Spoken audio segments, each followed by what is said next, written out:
It's Red Eye Radio. Gary McNamara and Eric Harley talk about everything from politics to social issues and news of the day. Whether you're up late or you're just starting your day, welcome to the show. From the Uniden America Studios, this is Red Eye Radio. All across America, we are Red Eye Radio. He is Eric Harley, and I'm Gary McNamara. Good morning. Look, you need to know, I'm not an expert on this at all. I mean, I know we've had this back and forth discussion, but you need to know I'm not an expert on this at all. I've never been to a ball. You haven't? No.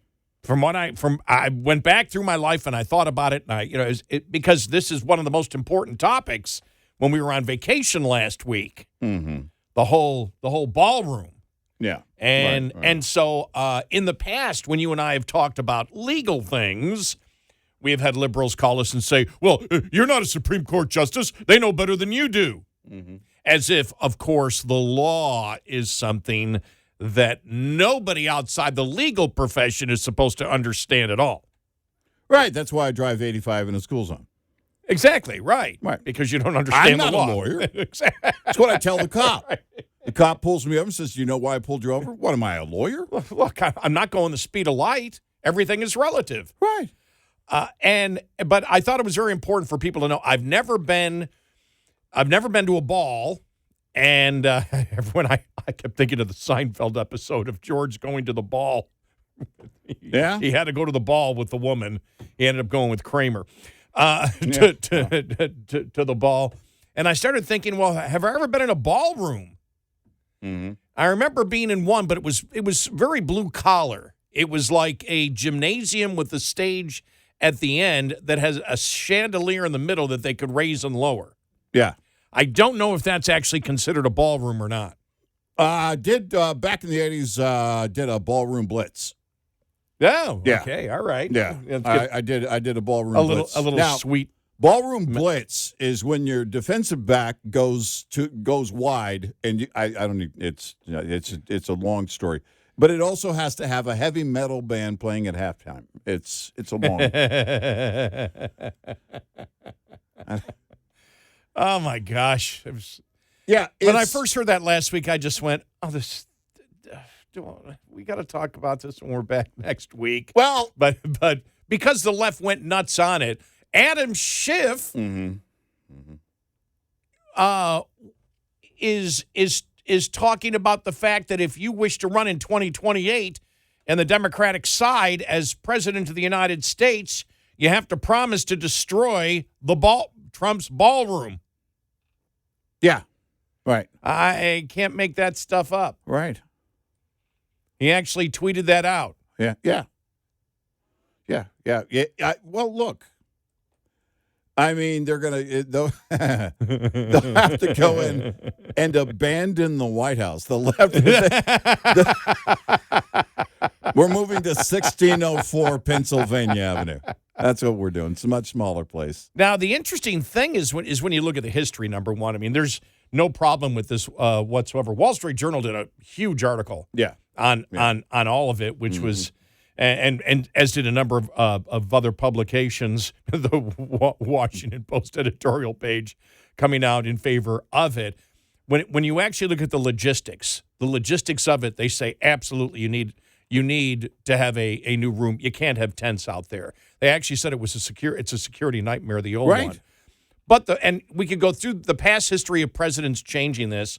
The one thing that was a little surprising is when you get into this whole thing of demolishing the East Wing and then building the new offices and the ballroom and everything else, that with all the zoning rules that we have across America, all the regulations and everything else, there's really nothing for the White House. Yeah. It's really nothing. Yeah. You don't need the permission of Congress. And the fact is this is Trump. He's putting his stamp on the White House. Then this shows he's never going to leave. He's never going to leave because he's built. Did the story get out there yet? Because it's a few days old. That Trump called the Obama administration. This is 15 years old. Mm-hmm, Trump wasn't even running for president of the United States. Right. At that point, he was not serious running for president of the United States. Mm-hmm. And he called the Obama administration and said, you need a new ballroom. Right.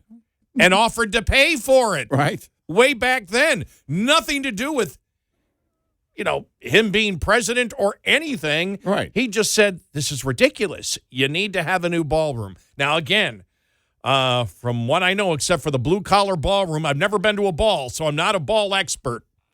Yeah, I've been to a lot of ballrooms, but they weren't having balls when I was there.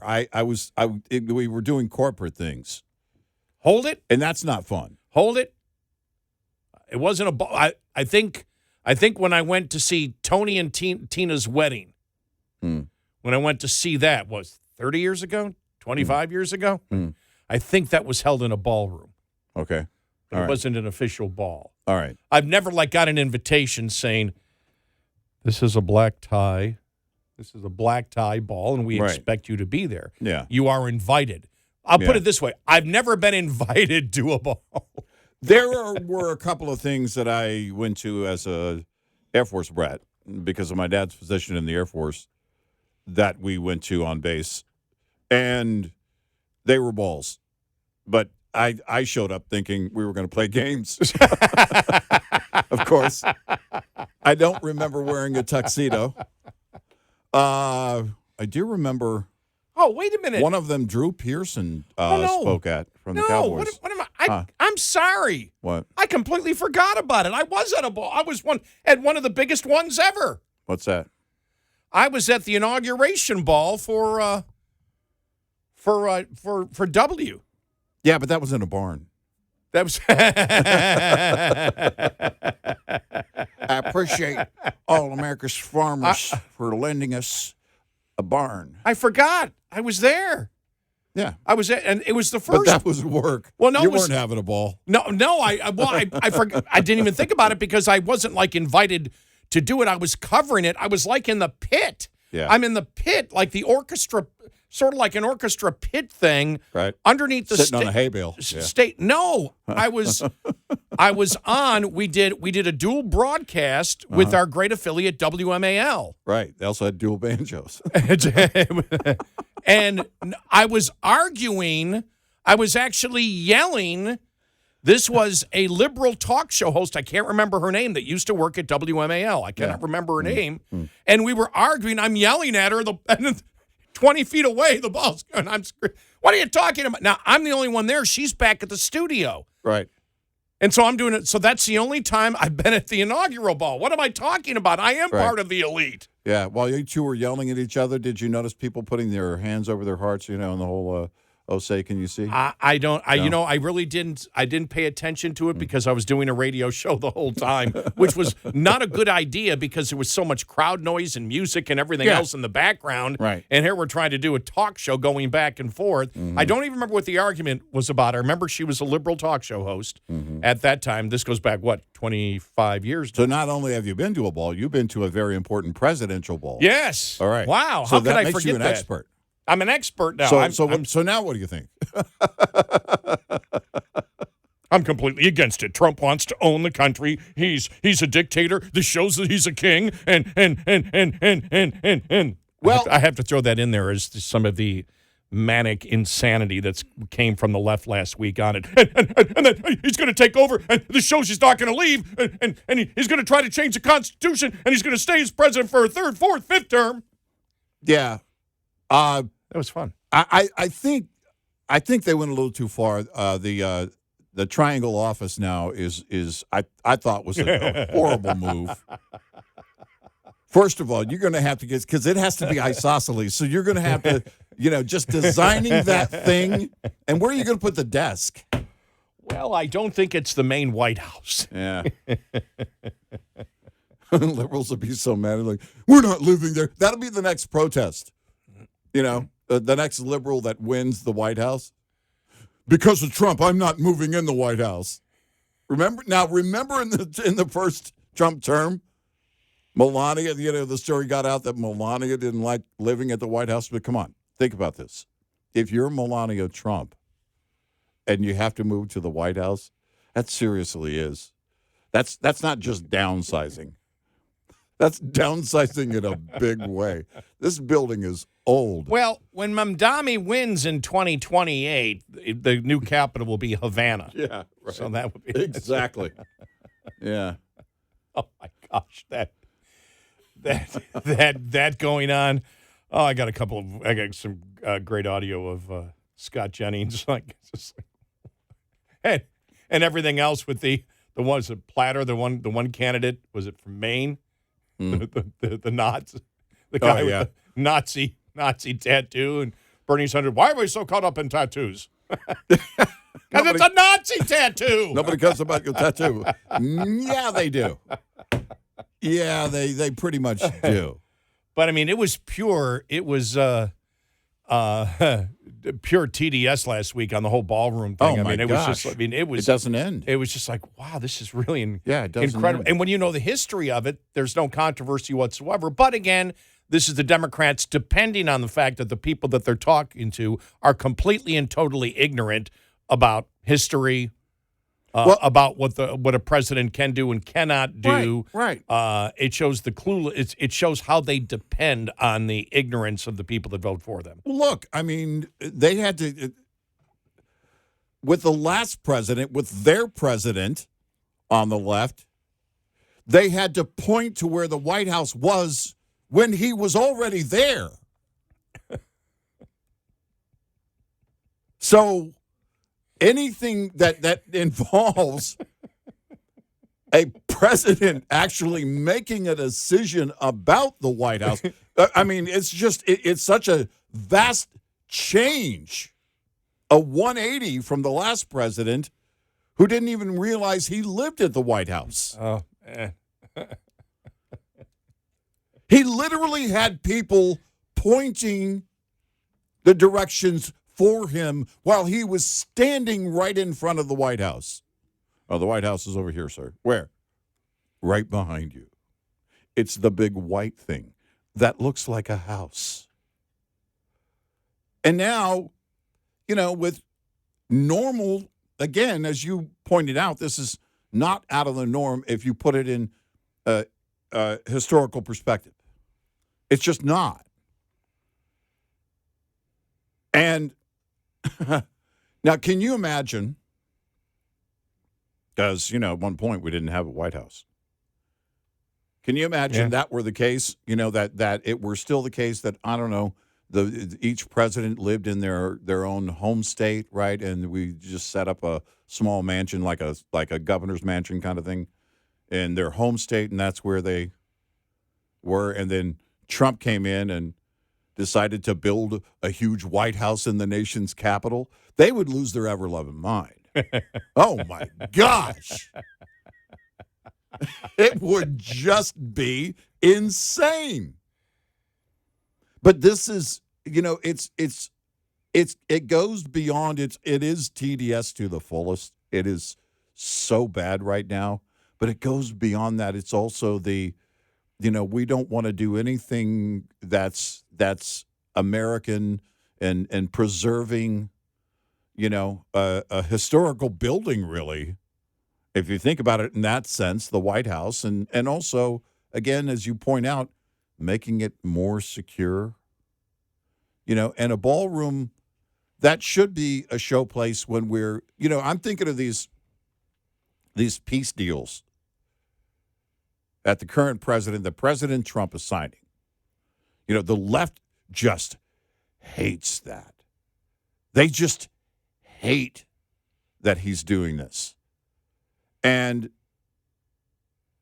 that doesn't happen without a great deal of diplomacy. And say what you will, but if you're going to host, state dinners, if you're going to host foreign dignitaries, but for whatever reason, you're going to use something like that, there's always very important business being done there, and you can't do it without those types of handshakes. And if you can't do that in a secure way, in 2025, when the left has become the assassination culture, quite frankly, I mean, maybe that's what they're upset about. We don't want a safer situation. We're okay with setting up tents. I mean, these people need to grow up. The one I liked was Hillary Clinton talking Oh, about... my gosh. A Clinton would never deface the White House? Really? Hold on. I have some questions for you.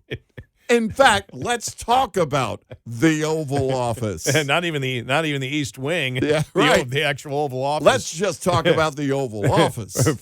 Frank Luntz wrote, because he resent out the Swalwell tweet or ex-post. Says Representative Swalwell really has got his finger on the pulse of the important issues for 2028. And here's Swalwell's post.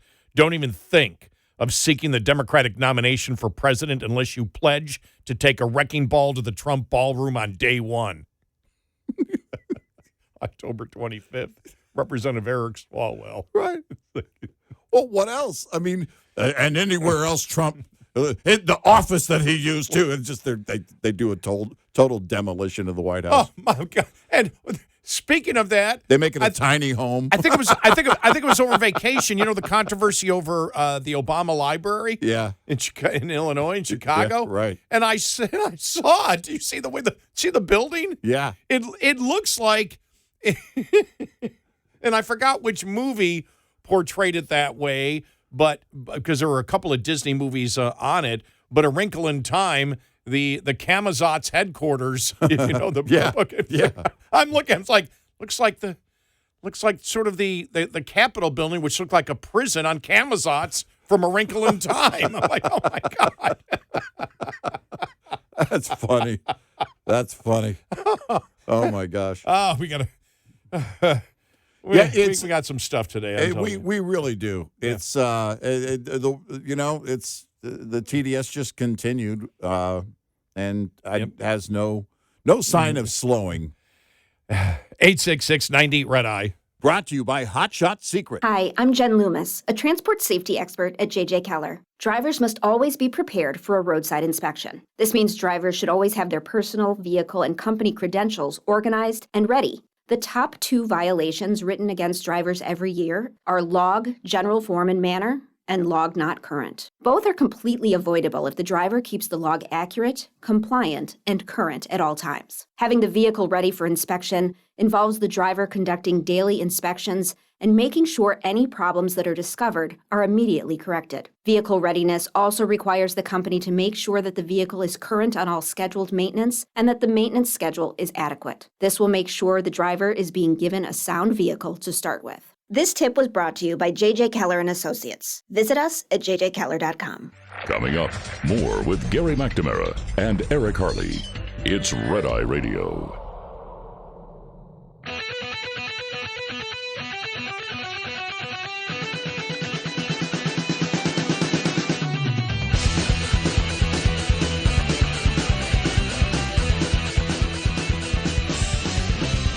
We're Red Eye Radio. He's Eric Harley, and I'm Gary McNamara. Coming up on the bottom of the hour, more on Mamdani. A lot of stuff going on there. The Democratic Senate candidate from Maine, who's up 30 points in the primary. Mm-hmm. What else? Are we done with the ballroom stuff? Probably not. Probably not. Maybe some interesting history stuff on it. Yeah. The NBA gambling problem. You see Stephen A. Smith try to somehow tie it into Trump. He's coming. He's coming for you. He's coming. He's coming. Right when it came out, right when it broke out. And then one story from the New York Post over the weekend saying that there was a witness that said, yeah, there was also an ex-NFL player involved. Wow.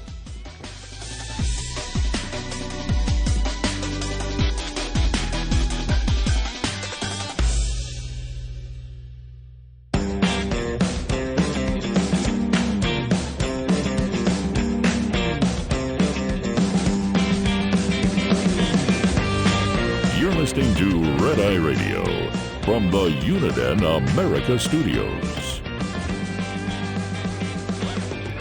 And he is Eric Harley, and I'm Gary McNamara. I'll tell you this. By the way, we're Red Eye Radio. Download our Red Eye Radio app today, and you can listen when and where you choose. All right. I haven't seen this many ex-mobsters being interviewed in a long, long time. It's a very complicated situation. I don't know nothing about no game. I mean, I couldn't believe it when I turned. There was, I think it was News Nation, Sammy the Bull. Yeah. And I'm like, where is he? There's only this old guy. That's Sammy the Bull? Yeah. Whoa.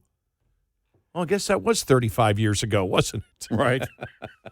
But, He's still looking up for helicopters. but we'll get there in just a moment. But the whole gambling thing that came out from the NBA when it first came out, Stephen A. Smith, and you and I had criticized him. I think it was the last time we were on the air before we went on vacation. Yeah. He was doing that town hall meeting and walked off in disgust as the populist. Both sides here, they need to come together, and I'm walking off stage now because there's a air traffic controller who hasn't been paid, and just walks off. Yeah. And it's like, well, you don't want to talk about the minutia of it, do you? Right. You don't want to get into the actual points of it. You just want to make your populist argument and walk away. And you and I said, I wonder if he's feeling the pressure. You know, to play the both sides now thing. Yeah, I thought that too. Yeah. And then when I saw this last week, when ESPN Stephen A. Smith had to say this, somehow make the NBA mafia betting scandal about Trump. Yeah, okay. Here we go. We know what world that I live in terms of politics. How many times, for one incident after another, have I said, Trump is coming? He's coming. I'm going to say it on national television again. Bad Bunny is performing at the Super Bowl, and all of a sudden you hearing ICE is going to be there, looking to engage in mass deportations. The Super Bowl, disrupting things.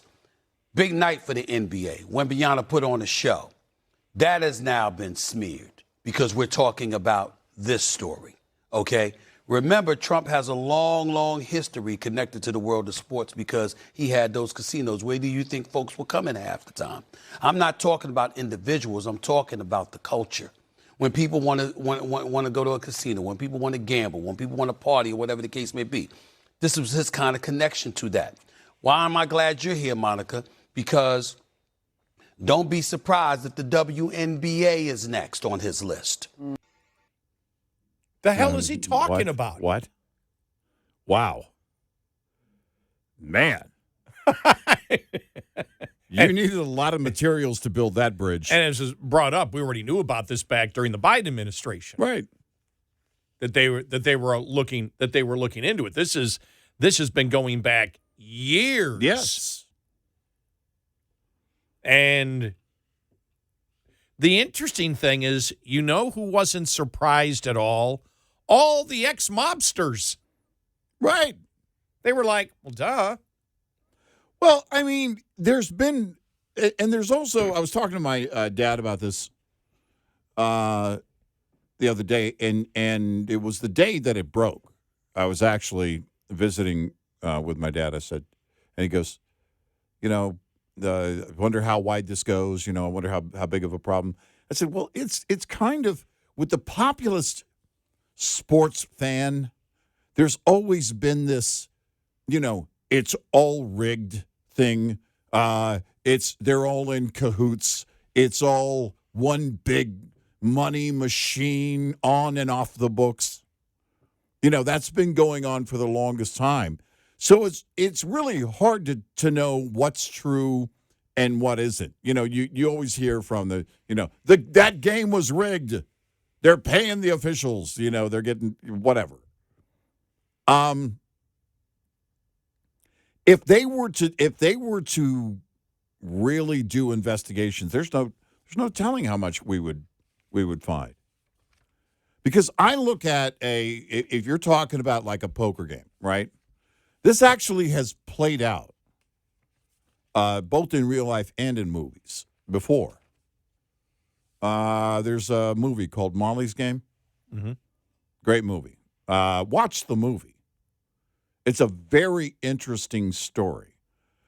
She was I think an Olympic skier, and then she was injured, and then she got in somehow got into the world of gambling and these, they call them backroom games, but these were high profile individuals and tech people and everything else that were involved. And then eventually she was busted, and then she wrote her book, and then they did the movie. And it's played out in fiction. It's played out in movies. How many times?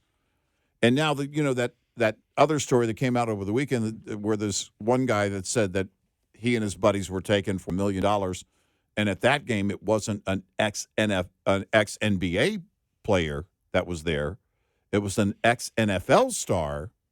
So basically, his point to that, this witness that says, he was one of the victims, that he and his buddy or somebody else showed up and they lost about $1 million total to the table, because the idea was everybody at the table but the person, the victim, was basically sharing on the winnings from that victim. They were going to lose to the table. That victim was going to lose to the table, but you had to get them interested in the game, and you did that with a high-profile individual, somebody who was famous, putting them at that table. And that was, that apparently was the gist of the whole thing of how you work that game. It wasn't too shocking for me at all. Well, I think the point of it with the NBA is, and I, not that the poker games, the rigged poker games, isn't a huge issue, and will if it's true, get you fired from the NBA and maybe some jail time. Sure. Because you might have ripped these people off for millions of dollars in a rigged game. But when you look at what sports has become because of legal gambling, and this is one of the things that every single one of the ex-mobsters said, they go, well, with legal gambling, what do you expect? With legal gambling, and you can gamble on anything now. Yeah. It's not just, this isn't about the fact that you're going to lose the game. Mm-hmm. These are about point spreads, but it's also about how many points. You can bet anything now. It's been that way for years. How many points will this guy get in the game? Right. Well, we got insider information. It's not out yet. He's not going to play the game tonight. If you want to go to if you want to go to Vegas, you can bet on anything. Yeah. Vegas, you can do it online. Mm-hmm.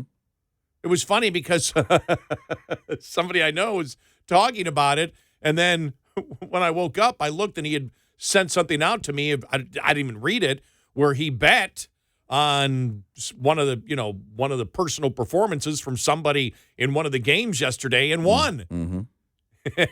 I'm just like, yeah. And it's like, when you can do that, and they just went, look, you've got all these professional athletes, they deal with big money, and it doesn't do them. You say, well, why don't they just bet $100? Well, because they want to win big money. They make big money. They want to make big money in anything that they do, including gambling. And so they get involved. He goes, you can't take, they don't take the same kind of credit as in illegal gambling, but you're setting everybody up. Mm-hmm. Once they run out of money here, where do they go from this point? Well, and with the legal gambling, I mean, you've got to report your winnings and everything else. With a backroom game, you could go home with $250,000 if you're the bait. Right, but the backroom game is different than, they're two separate things. I know, I'm not talking about the backroom games. But the focus I was having on the backroom game was the reason. So you think to yourself, why would a famous person, an ex-NFL or NBA player, go do something like that? Because that became part of the conversation last week. It's like, why in the hell would they do that? They've got, they're probably set for life and blah, blah, blah, blah, blah. You take $250 home per tax-free. Because if you're the bait, that's what you're going to get. If you're the face of that game, that's what you're going to get. That's the cut you're going to get. Yeah. If the table takes $1 million, you're probably getting a quarter of that. Yeah, you're not going to report it. Exactly. Yeah, that's going into your pocket. It's a world foreign to people like us. I mean, it's like, well, this guy's running a poker game and it's this NBA coach. Yeah. I don't care. Right. It's like, I would be of no interest to me at all, but there's plenty of people out there. There's plenty of gamblers where it is. The problem is, you look at, for example, every single day, starting in a certain time this week, you'll see all the NFL teams start putting out their injury reports. Mm-hmm. Now, a lot of the times, part of the problem is the teams listen to these coaches talk about injuries. Nobody ever gives you what the specific injury is. Mm-hmm, mm-hmm. Well, it's an upper body injury. Well, it's a lower body injury. How long will it be? Well, we don't know yet. Right. We don't know yet.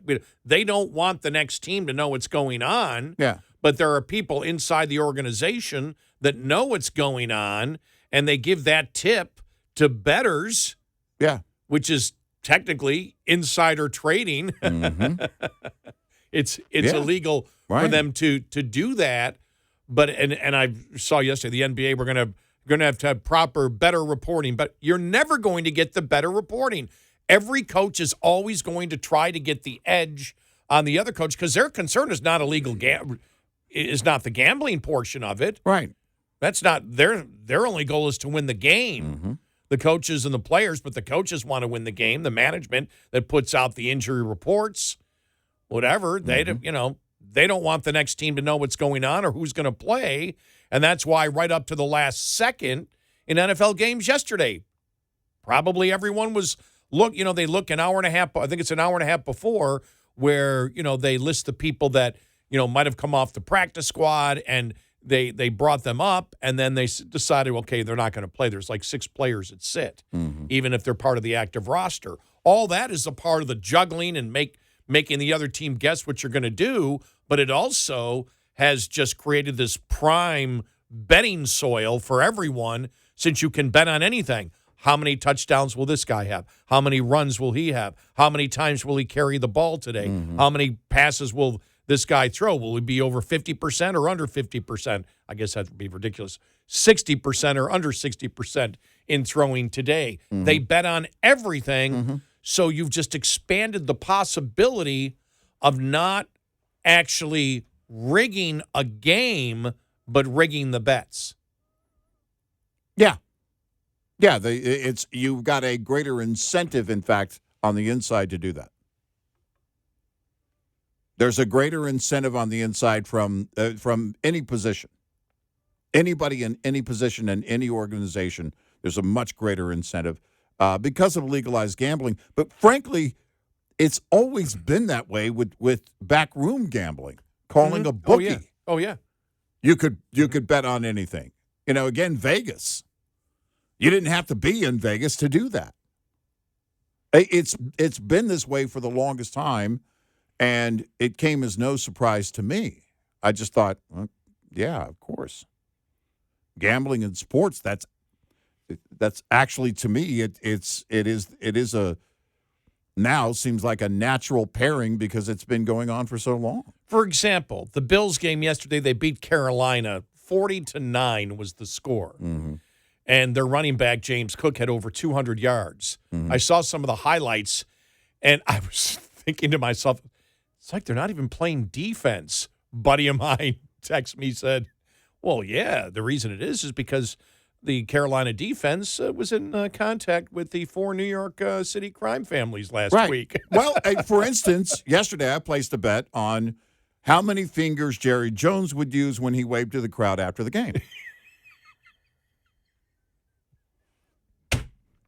The over-under is 1. You can't bet anything, though. For example, nobody bets how long will Jerry Jones or his son stay general manager and owner. I wouldn't take that bet. 866-90-RED-EYE. Lines open for your calls. 866-90-RED-EYE on Red Eye Radio.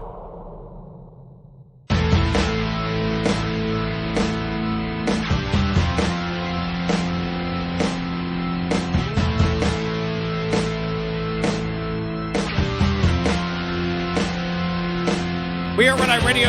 He's Eric Harley, and I'm Gary McNamara. I know that Democrats are out there saying, well, how come Kash Patel was out there? And it was funny because every one of the mobsters said, no, law enforcement always does this. You have a story this big, you're going to an NBA coach? Of course you're going to parade everybody out there. Yes. Because you parade everybody out there because you want the credit to show that you're doing something. He goes, irrespective of who it was, You make the bust that has, an NBA player, a former NBA player, an NBA coach, the 4 of the New York City crime families involved in a gambling ring. Well, yeah, they're all going to be out there. If Cash Patel weren't out there, people would be screaming, "Where the hell is Cash Patel?" Well, yeah. Which is also a great country song. But it's, it would be, hey, why isn't he there? Right. It would look odd if he weren't there in a high-profile situation like this.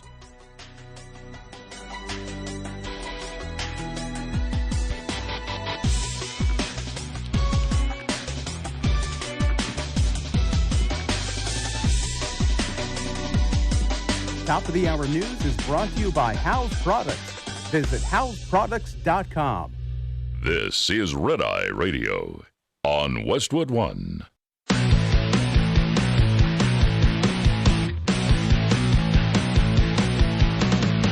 Now, it's Red Eye Radio. Gary McNamara and Eric Harley talk about everything from politics to social issues and news of the day. Whether you're up late or you're just starting your day, welcome to the show. From the Uniden America Studios, this is Red Eye Radio. All across America, we are Red Eye Radio. He is Eric Harley, and I'm Gary McNamara. Good morning. Thank you for being here. Thank you. Yeah. Well, didn't get a chance to talk about it. We were on vacation last week. You have a good time? I did. It was, I went and visited parents. I got to spend a lot of time with my beloved bride, and we just hung out a lot at the house. Man, we got some rain. I know. Just the other night, we were about, 30, 40 minutes north of here. I've never seen rain that hard coming down. It was like 10 o'clock at night, and we're traveling on Highway 82 in North Texas. And I'm like, I've never seen this much rain. And the next morning I checked, and that area where we were at got over 6 inches of rain in like a few hours. Wow. It was just torrential. And then at home, I think we, again, it was 30, 40 minutes south, whatever. I think we got a little over 2 inches of rain, but it was a ton of rain. But other than that, the weather was great. It was a really quiet week. I didn't really do much otherwise. Took care of some things around the house, but that's about it. I got most of my house, got the carpeting shampooed. Yeah. That's what I spend most of my week doing, taking care of, doing really all the fall cleaning to get ready for the holidays, by the way, on the way to work today. Christmas lights, people got their Christmas lights out already. Yeah. These are the ones that, they get them professionally done, and so they feel they have to keep them on. Well, in order to, for those people that do it professionally, if you want to get scheduled, sometimes you got to get it in early because they get, their roster's pretty full. Their schedule's pretty full. Yeah, Dad's doing good. He's got his good days, bad days. Well, one of the best parts was I was Saturday morning, and I had picked up my great nephew, and we went back to my dad's house and was talking. I said, "Oh yeah, the No Kings thing, the No Kings protest is going on today." And he looked at me. He's 17. Can we go again? Can we go again? And I said, well, we didn't go last time. We just happened to be driving down the road and ran into it. Yeah. And I said, I don't know if they're there today or not. Right. And he just says, but it's just so stupid. He goes, it's just so stupid. Yeah. And I think I told you that the last time that we went, he said, he goes, this, and because I never forget, he goes, this is a protest against Trump. And he asked the whole thing, he goes, wasn't he elected? Yeah. Well, where's the king thing? I said, I don't know. And he says, you notice something, Uncle Gary? Now, my great nephew is Jamaican Irish. Mm-hmm. So his definitely is a darker skin color. He said, it seems to be all old white people. Yeah. And this was from CNN. This is from CNN. Batya Unger Sargon on CNN about the No Kings protest. All right. This is just because we've got to address it here. Here we go. These protests were overwhelmingly white. They were overwhelmingly elderly people, older people. Now, again, white boomers have the right to have a mass therapy session about the fact that Donald Trump won. But to call it a No Kings protest, to act like he is a king, is so utterly preposterous. This is a man who won the popular vote. He won every swing state. He is a person who is enacting the exact agenda he promised he was going to enact while he was campaigning. And so what they are actually protesting is the absolute perfection of American democracy, where a person campaigned on an agenda, won the popular vote, and is now enacting that agenda. So it was actually a protest of democracy, all of which is to say the only way to greet such a preposterous proposition, calling this a No Kings rally when it's actually an anti-democracy rally, is to crap on it. I'm sorry, is to basically make fun of it. And Which we did because the last thing I remember saying before we left to go on vacation a week ago Friday was when I said, it's just, to me, it's so tone deaf. Yeah. Because it's like they're jumping, trying to find, everything is jumping on something that sticks around for a day or two and then it disappears. It has no tread on the wheels at all. It doesn't grip. It doesn't stick. And I was, looking for any type of his executive orders. He's putting out executive orders. Every president does that. Well, I told my dad, I said this whole No Kings thing is pretty funny and ironic because if, King Charles came over to the States for a visit, they'd lose their ever-loving mind, because of their obsession with the royal family. Well, it was like when I saw there were a couple of No Kings protest in Great Britain and even in Canada. And it was like, Canada. You guys understand what's Canada, you still have a king. Yeah. What are you talking about? Yeah. You actually have a king. You have a king. Yeah. No kings. Oh, my gosh. Charles was like, wait a minute. What? Like none? Where are the Sex Pistols? That's right. Exactly. It'd be funny if King Charles showed up to the protest. Yeah, no kings. Who are you? Nobody. And so, and we had said exactly what she had said before we went, well, all of this is, again, everything that is going on in the nation right now. Mm-hmm. Mm-hmm. I said is what the left is saying is exactly what they wish to do. When they say no kings, if you look at it, for any Democrat to talk about no kings after what they went through in their primary last time. Right. Yeah. Yeah. We're going to anoint someone. We don't want the Democratic Party representation. Right. We don't even want the Democrats. Right. The Democrat voters, the Democrat primary voters to be represented in here. Right. We don't trust them. Right. Look at what they're doing now. They're nuts. They want Mamdani. Yeah. The guy with had the Nazi tattoo on his chest is leading by 30 points in the main Democratic primary. Unreal. I mean, it's just wow. And so, when the whole No Kings thing, it's just like and it's almost impossible for us to do because we do this every day. But I go on vacation and I just try to listen. What's the buzz? Mm-hmm. What's the buzz from people, just general people out there? Now, I was in New York and in Texas. Mm-hmm. Nobody was talking about the No Kings. Nobody in their conversations were saying anything about the No Kings. Most weren't even, I didn't hear anybody talking about the ballroom.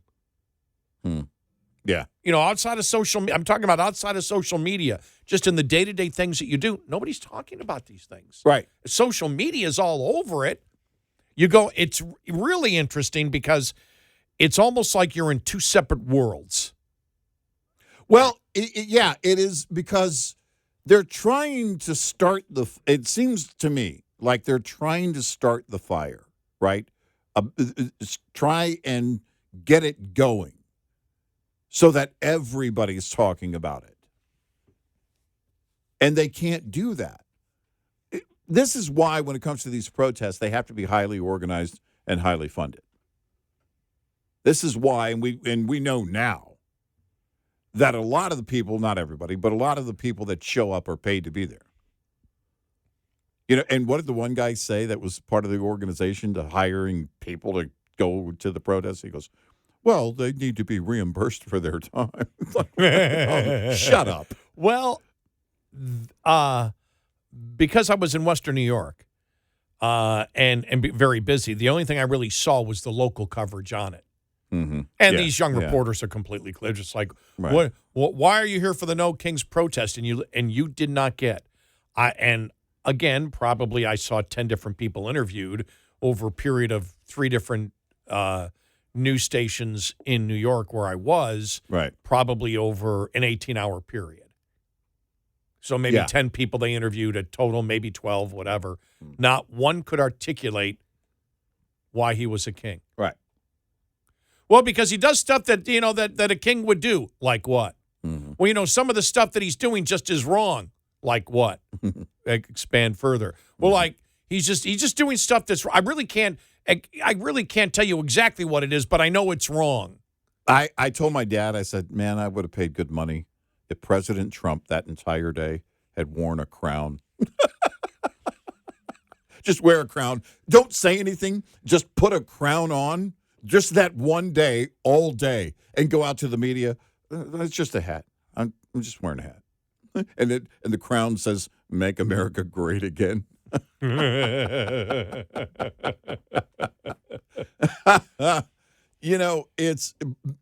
it really did have that feel that, and I think you can apply this to a lot of these situations because most people look at it and go, so what? He's renovating the White House. So what? Because if you just read comments and you don't see, like the photos and the one commentator who said, it reminds me of the Pentagon after 9/11. Shut up. Are you kidding me? Some of the same people that support Mamdani, yes, who was with the imam, one of the purported unindicted co-conspirators, right, for the first World for Trade the first Center World bombing. Trade Center bombing in '93. Yeah, it's like what? All smiles. Well, reading here, Miranda Devine here from the New York Post. Democrats have lost their minds. Yeah. This time last year, the conversation was about what is the acceptable number of apartment complexes in Colorado that we can tolerate being taken over by Venezuelan gangs of illegal migrants. Yeah. Now the big issue is the president's Big Beautiful Ballroom. The No Kings folk are melting down. In just 2 days last week, there were 10,000 comments on the Washington Post website railing against the ballroom, which is being built at a cost to the taxpayer of $0. I can't wait for the day that they hold Trump's funeral in that gaudy ballroom was a typical recommended comment on social media. Donald Trump is living inside of their heads. Yeah, no, that's the whole thing.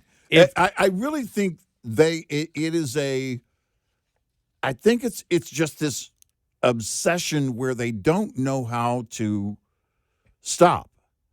And it goes, and I mean, they just sit all day and think about him. They're just obsessed with him. It is, it falls under the whole TDS thing, but it's a real obsession. And it's like they want things to catch fire. They want these things to be big deals, but with the average American, they're really not. You're right, Dave. If you thought Trump derangement syndrome was bad in the president's first term, you ain't seen nothing yet. This time around, though, it's morphed into something far more lethal, like a wounded animal that's been cornered. Electorally challenged Democrats are desperate and dangerous. They make TDS look like a quaint affection. In the spirit, if you can't beat them, join them. They're trying to imitate Trump, but they're imitating a foul-mouthed cartoon villain version of a Hitlerian dictator that they have convinced themselves he is. Yeah. TDX 2.0 has become Trump projection disorder. Everything they've accused him of being, they've now become Nazi tattoos and all. In Maine, they're running a Senate candidate who was a skull and crossbones Nazi death symbol tattooed onto his chest, described himself as an Antifa super soldier, and reportedly recruited and trained members of a far-left paramilitary group, the Socialist Rifle Association, which has links to Charlie Kirk's alleged assassin, while Democrats and their media handmaidens try to portray Graham, I'm not a secret Nazi, Plattner, as a plain-spoken, MAGA-coded Maine oyster farmer. He's just the usual sham impersonator. In fact, he's a child of privilege who attended a private school, a boarding prep school in Connecticut, where tuition cost more than $75,000 a year. But the party that launched cancel culture is standing behind him. Bernie Sanders says his Nazi tattoo is a distraction. I think that we've got to do, as a nation, is not focus on a tattoo, he told Axios this week. And they go through the state attorney general in Virginia, the whole, Jay Jones. Oh, what was it? Who said that? Oh, I got to get to it this morning, Joe. Got to find the audio. Okay. They said the problem there in Virginia is that we just won't elect a woman. It's like the opposition's a woman. Yeah. Right. They're both women. Right. In fact, the black woman is not being endorsed by the NAACP. Right. The white woman is. Right. Who won't denounce Jay Jones. Right. They're just so desperate. They just throw out, again, identity politics. Yeah. They believe it's working, and it really isn't. 866-90 Red Eye. This morning's USDA Farm Report is brought to you by House Products. Tested, trusted, guaranteed since 1920. Been under some stress lately? Many of us are or have experienced it. Regardless of the source or sources of stress, David Brown of Iowa State University Extension suggests it's really, really important for everyone to really start thinking a little bit more about what they need to do to take care of themselves. Further explanation of why self-care is needed involves we're all pretty good at maybe helping others or maybe helping a friend or family member, but we forget about ourselves sometimes. And so there's some really great research-based strategies out there that we can do and take part of that really help us take care of ourselves as well. Strategies to reduce stress include increased physical activity and social connectiveness, a better night's sleep, possessing and expressing a positive attitude, and implementing relaxation techniques. Could be having a hobby that we simply enjoy, maybe doing some deep breathing, some mindfulness, meditation, some repetitive prayer. I'm Rod Bain reporting for the U.S. Department of Agriculture in Washington, D.C. This report brought to you by Cenex Fuels and Lubes. Get in touch with Red Eye Radio, toll free at 866-90 Red Eye.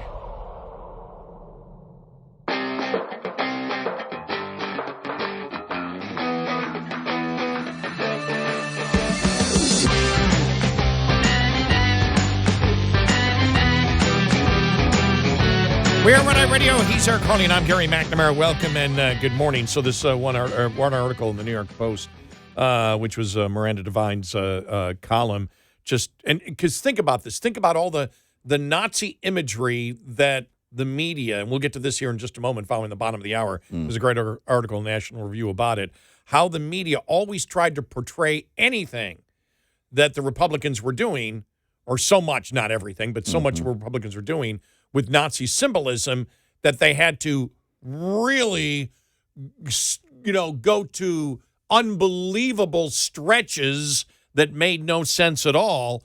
But here, when it's clear, it's like, nah, not really a big deal here. Yeah. Okay, it resembles a Nazi symbol. It resembles. No, it is. Yeah. But then talking about everything, the whole Jay Jones thing, It said and talking about in what's her name in I can't think of it. Sandberger in Virginia. She's running against the black Republican Lieutenant Governor Winsome Earl Sears, and the NAACP is backing the white woman. In New York, the Democrat most likely to become mayor posed proudly with the radical imam, as we just talked about. Right. And these are absolutely crystal clear things. And it's just like, it's mind-boggling. Yeah. It really is.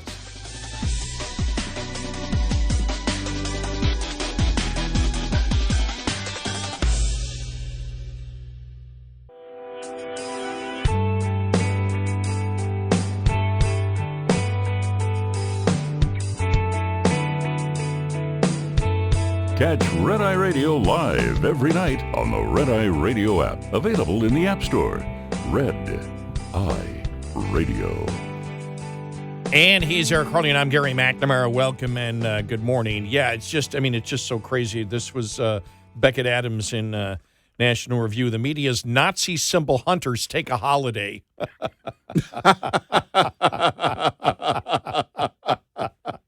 You find somebody with an actual Nazi symbol, and it's like, that's not really a Nazi symbol. Outlets that have engaged in a decades-long moral panic over alleged Nazi symbols from the right suddenly decide to show grace in the case of Graham Plattner's tattoo. And when it comes to grace, there appeared to be an overabundance of it in the media last week for Graham Plattner, the Looney Tune Democratic Maine Senate candidate who until last Tuesday sported a sizable Nazi tattoo on his chest. Maine Senate candidate Graham Plattner tells Associated Press he got a new tattoo to cover one seen as a Nazi symbol, reads the news blurb from the Associated Press. Reported the Washington Post, Maine Senate hopeful change tattoo, ex-aide calls anti-Semitic. CBS News, meanwhile, reported the Maine Democratic Senate candidate, Graham Plattner, says he covered up the tattoo that resembled a Nazi symbol. Politico and CNN likewise claim the tattoo resembles a Nazi symbol. The tattoo in question, which has been inked over, was the Totenkopf, Death's Head, a very specific skull and crossbones image infamously sported by the Nazi SS. The SS initially served as Adolf Hitler's personal protection agency before expanding into a paramilitary organization responsible for the Holocaust. There is even an internet-famous comedy sketch from 2006 on it. As they go into that, we won't, though. All of this is to say we're not talking about an obscure Nazi reference when we're talking about the Totenkopf. The specific skull and crossbones image touted by SS officers was a central element. It's a key feature in Nazism. Wow. So you can imagine my amusement last week when the press, the same press that engaged in a decades-long moral panic over alleged Nazi dog whistles from the right and adjacent political spaces, seemed to suggest that a tattoo that is very clearly the SS Totenkopf only resembles or seems like a Nazi image. Uh-huh. Wow. Yeah. Wow. They're really going out of the way, aren't they? Remember, it wasn't so long ago that outlets such as the Washington Post worked to legitimize even the most insane Nazi-related conspiracy theories, including one that suggested that the organizers of the annual Conservative Political Action Conference had arranged their stage design in the shape of an obscure German rune associated with the Third Reich. It wasn't so long ago that newsrooms such as Politico gave credence to the idea that Elon Musk had given the Nazi Sieg Heil salute at the 2024 inauguration rally. Yeah. Remember that? Yeah. It also wasn't long ago that newsrooms such as the Associated Press and CNN warned that the seemingly innocent okay hand gesture was no longer an ironic inside joke for online trolls, but an official symbol of hate.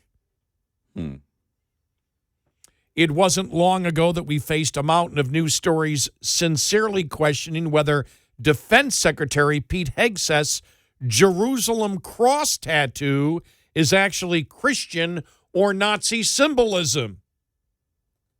Wow. Now, however, we're asked to consider that Plattner's Totenkopf merely resembles or seems like an image tied to the worst of Nazi Germany. Yeah. So there you go.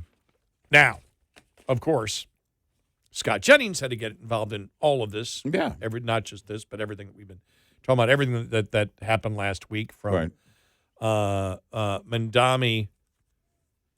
Did you see where he talked about was his aunt who was afraid to ride the subway after 9/11? Yeah. By the way, it has appeared on social media that she wasn't even in this country after 9/11. Right. That he may be making this up. But let's just play a little bit of what Mamdani had to say and then the response from Scott Jennings. Here we go. I want to speak to the memory of my aunt.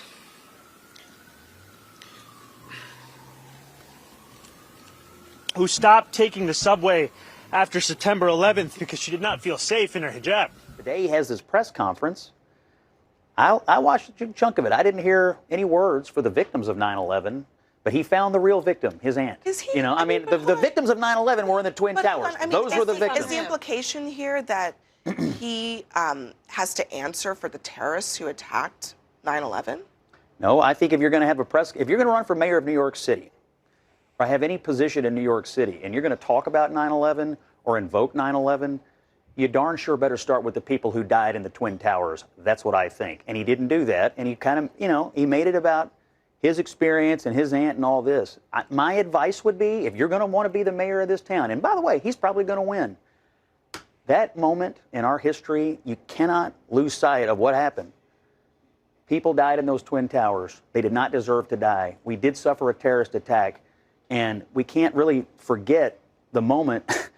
Making it about him and his family, okay, there were almost 3,000 people that died there. It's a big deal. It is true. Mamdani, he's allied himself with certain people, a lot of the people that surround him, the people involved in this democratic socialist organization. I mean, they have said more than a handful of eyebrow-raising things when it comes to their views of America, their views of Jewish people, and so on and so forth. He knows that. He does align himself with them. He doesn't really distance himself. Which is all true. Yeah. Well, and this is, you know, by Mamdani, it's another attempt at Islamophobia. I mean, they want to bring that back again. This is something, you saw it last week. I think it's been mentioned a few times during his campaign.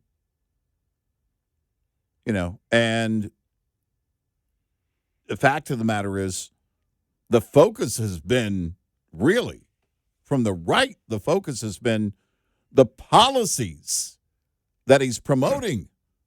You know, the whole communism thing. And nothing to do with his background or ethnicity or beliefs. Otherwise. Here's more that Scott Jennings posted here. Here we go.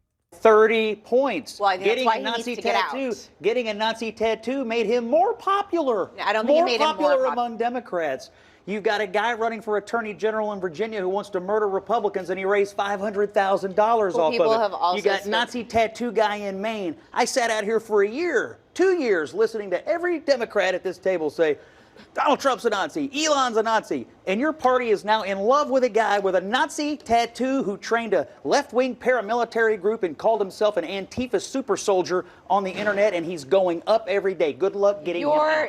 I am but a humble political analyst, and I will just tell you that when you're winning a race by 30 points If a pundit on television tells you, well, you need to think about dropping out, you laugh in their face. I don't know. I feel like, this is a year out. I feel like Democrats, leave the race. I want Democrats to be who they are. This is who they are. This is not. This is who they are. No, it is Why? not. Hold on. You're saying the Democrats are Nazis? Is I'm that saying what it's you're very, saying it's to very me? on brand right now. Very on brand. Hold on 1 second. Hold on, Scott. Really, like, are you suggesting that, like, a person who wears a Nazi tattoo because he was in the military or whatever is representative of the entire Democratic Party? Is that the? I'm only reading the polling, Abby. When all this story broke and he started talking about it, he literally got more popular. He's beating the incumbent governor of Maine by 30 points. You realize that he's running in one state, in Maine, and you're also saying that because of that, he's representative of the Democratic Party. You said this is who they are. Who's they? Look at the polling. Look at the energy. This is Look, not about the this is polling. who they This is want. not about the polling. This You're is not who they answering want. the question. Bernie Sanders wants him. It does The not- beating heart of the Democratic Party, where their energy is, wants the Nazi tattoo guy. That's what they want. Well, it's true. And where is, again, a party unified? It's just like the Jay Jones thing. We will not stand for this within our party. This is not welcome. This behavior, or these in this case, these Nazi tattoos. It's kind of a Nazi tattoo. Well, you know, Paul Ingracia, who was, you know, Trump wanted, what was it, some counsel to something. Yeah. Text messages came out where he said things that were completely and totally unacceptable. He's gone. Bye. Gone. Bye. Republican senators wouldn't vote for him. Right. You're gone. Right. You've got to drop out. He won't be heard from again. Right. Quickly, you know, you deal with it. Now, and on the left, they're just making excuses. Yeah. You know, I mean, or just won't answer the question. Right. It's what we're not hearing from the party. What we're not hearing is there's no place for this. Anybody who would go get a Nazi tattoo, think about that process. Hey, man, go have some beers, and then after the beers, I'm thinking about getting a tattoo. What are you going to get? At the polling of the Democrats when it came to whether they could justify the assassination of Trump and Elon Musk. Right. Go back to April and look at that polling. Right. Look at the polling that we have seen after Charlie Kirk. Right. Especially of young Democrats out there. Brian Thompson. I mean, how many examples do we have to show again what Scott Jennings is, the point he's making? This is who they are. So, you know, are you saying that all Democrats? I'm not saying all Democrats agree with any of this stuff. I know they'll vote for these people. I know that the standard of judging what is evil, that the evidence that needs to be presented to the left is completely different when it's somebody on the right versus the left. Right. Completely different, where it got to be bizarre. Well, were the tables set up to look like a Nazi thing? No. Elon Musk, it was definitely, Elon Musk, definitely, it was a Nazi Sieg Heil salute. No, it wasn't. No, it wasn't. Guy with the Nazi tattoo that everybody agrees was a Nazi tattoo. Right. The pure anti-Semitism coming from the Democratic Party. As we have said before, it comes from, and this is irrefutable, when you look at the identity politics, judging people by groups and not individuals. If you want to know where it comes from, that's where it comes from, right there. It's clear. Identity politics. Yep. It's there. The insanity of the misogyny of the radical transgender movement, the worst characteristics that we have rejected in this country over the last half century is mainstream inside the Democratic Party. Right. And they have to go out of their way to try and make it up, some kind of Loch Ness monster approach to turn Trump into Hitler. The guy that brought the deal between Hamas in Israel. That's the other thing, too. That was so bizarre, less than a week after that whole thing. And then they're running the whole No Kings thing, which doesn't make any sense to the average. Right. When my great-nephew, who really doesn't pay a lot of attention to politics, maybe pays more than I think, but says to me, Uncle Gary, can we go by again? Because it's so stupid. Yeah. Right. Because it doesn't even make sense. Right. He's just you may not like what he wants to do. He wanted the entertainment value. Yeah. No, but I mean, that's an observation by a child. A childlike mind. 866-98-RED-EYE. We'll be right back with more Red Eye Radio with Eric Harley and Gary McNamara.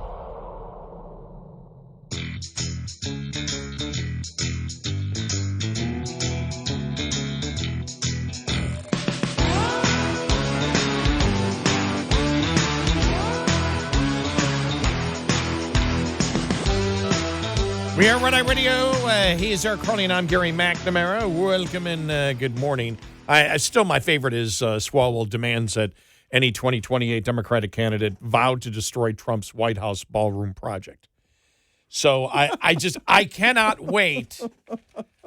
Let's put that aside. Yeah. Because it's going to disappear. The whole ballroom thing's going to disappear. But will it be brought back up in the primaries? No, I was going to say in the debate. You see the debate same question. You got the same imagery I have. Yeah. Here's the question from, I don't know, somebody at NBC News as the moderator.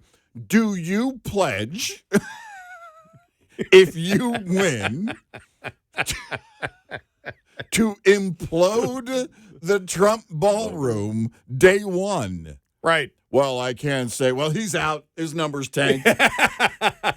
Boo! Oh my gosh, that's going to be it. And how does Buttigieg walk around that one? Yeah, right. That's what I'm thinking. Exactly.